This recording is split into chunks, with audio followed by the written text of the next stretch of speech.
আসসালামু আলাইকুম সুপ্রিয় দর্শক, কেমন আছেন সবাই? আশা করি সবাই অনেক ভালো আছেন এবং সুস্থ আছেন। ইফতারে মুসমুসে ক্রিসপি সবজি রোল যেরকম স্বাস্থ্যের জন্য ভালো এবং ছোট বড় সবাই অনেক বেশি পছন্দ করবে, খেতেও হয় দুর্দান্ত।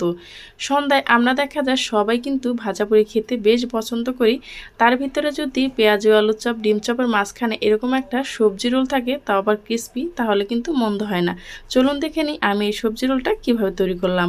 তার জন্য প্রথমে একটি কড়াই বসিয়ে দিলাম আর কড়াইতে দিয়ে দিলাম আমি হাফ কাপ পরিমাণ তেল, সাথে দিয়ে দিচ্ছি পেঁয়াজ কুচি এবং মরিচ কুচি।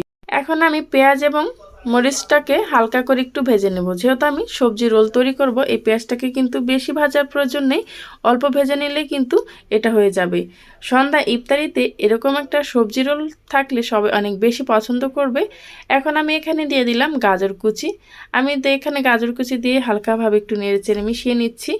আর এখানে কিন্তু আপনারা যে কোনো সবজি আপনাদের পছন্দ মতো দিয়ে দিতে পারেন। আপনারা যে সবজি খেতে পছন্দ করেন ঠিক সেই সবজি।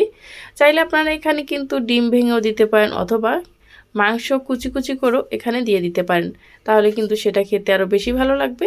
এখন আমি এখানে দিয়ে দিচ্ছি ফুলকপি গ্রেট করে রেখেছিলাম, সেটাও আমি এখানে অল্প করে ভালো করে নেড়েচেড়ে মিশিয়ে নিচ্ছি। এখন এটাকে ভালোভাবে কিছু সময় নেড়ে যাওয়ার পর আমি এখানে দিয়ে দেব কিছু মশলা।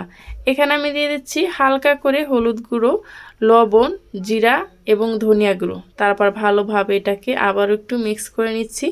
যেহেতু এখানে গাজর আছে, গাজরটাকে আমি হালকা করে ভেজে নিচ্ছি। আমি এখানে কোনো পানি ব্যবহার করব না, সেজন্য এটাকে মিডিয়াম আঁচে রেখে কিছু সময় কিন্তু ভেজে নিলেই এটা হালকা করে সেদ্ধ হয়ে যাবে। দেখতেই পাচ্ছেন 5 থেকে 6 মিনিট আমি এটাকে ভেজে নিয়েছি, তারপর কিন্তু এটা অনেকটা নরম হয়ে গেছে। এখন আমি এখানে দিয়ে দিচ্ছি ক্যাপসিকাম কুচি। ক্যাপসিকামটা কিন্তু এমনিতেও কাঁচাও খাওয়া যায়, কিন্তু এখানে আমি দিয়ে দিচ্ছি এটা যেন খুব সুন্দরভাবে একটু হালকা সেদ্ধ হয়। এই সবগুলো উপকরণ দেওয়ার পর আমি শেষে একদম দিয়ে দিচ্ছি বাঁধাকপি। এই বাঁধাকপিটাকে আমি ভালোভাবে কুচি কুচি করে কেটে নিয়েছি। তারপর আমি এটার ভিতরে দিয়ে দিচ্ছি, দেখা যাক গাজর, ফুলকপি, তারপর ক্যাপসিকাম এটা একটু শক্ত হয়ে থাকে, তার জন্য আমি এগুলো কিন্তু আগে দিয়েছি। বাঁধাকপিটা একদম একটু হালকা ভাপ পেলে কিন্তু এটা নরম হয়ে যায়, সেজন্য এটা আমি লাস্টে ব্যবহার করেছি। আর দেখতেই পাচ্ছেন এখানে কিন্তু আমি কোনো পানি ব্যবহার করিনি, এটাকে আমি পানি ছাড়াই কিন্তু রান্না করে নেব। এখন আমি এটাকে অনবরত মিডিয়াম আঁচে রেখে আমি রান্না করে নেব। এখন কিছু সময় আমি ঢেকে রেখে দিয়েছি, যাতে করে ভাপে খুব সুন্দরভাবে বাঁধাকপি সবগুলো একদম নরম হয়ে যায়। এখন ঢাকনাটাকে আমি খুলে দিলাম, খুলে ভালোভাবে নেড়েচেড়ে মিশিয়ে নিচ্ছি। দেখতেই পাচ্ছেন রেডি হয়ে গেল। এখানে চাইলে আপনারা কিন্তু ধনেপাতা কুচিটাও ব্যবহার করতে পারেন। আমি এই সবজিটাকে একটু বেশি করে তৈরি করেছি। দেখা যায় কি, ইফতারের আগে কিন্তু সবজিটা যদি এরকম রান্না করা থাকে, তাহলে কিন্তু রোলটা ঝটপটে তৈরি করে নেওয়া যায়। সেজন্য আমি একটা বাটিতে করে এটা রেখে দিয়েছি, আর অন্যগুলো দিয়ে আমি তৈরি করে নিচ্ছি। এখানে আমি রোল তৈরি করার জন্য যে শীটটা আছে সেটাও আমি কেটে নিলাম। আর শীটটা কিভাবে আমি ঘরেই তৈরি করেছি খুব সহজে, সেটা কিন্তু আমার চ্যানেলে দেওয়া আছে, চাইলে কিন্তু আপনারা দেখে আসতে পারেন। এই শীটগুলো কিন্তু আপনারা চাইলে দোকান থেকেও কিনতে পারেন, কিন্তু খুব সহজে কিন্তু ঘরে তৈরি করা যায়। আর এটা তৈরি করে আপনারা কিন্তু সংরক্ষণ করতে পারবেন একদম মাস জুড়ে। এখন আমি এটাকে কিভাবে ভাঁজ দিয়ে নিছি দেখতেই পাচ্ছেন। আমি রোলের ভিতরে সবজিগুলো দিয়ে দিলাম, তারপর আমি কোনা করে একটু ময়দা গুলিয়ে রেখেছিলাম, ময়দা দিয়ে এভাবে আটকিয়ে দিচ্ছি। খুব সহজে কিন্তু হয়ে গেল। এভাবে করে কিন্তু আমি সবগুলো তৈরি করে নিলাম।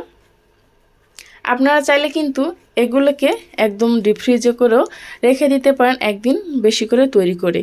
এই অবস্থায় কিন্তু আমি কিছুটা ডিপ ফ্রিজে রেখে দিয়েছি আর কিছুটা ভেজে নিয়েছি।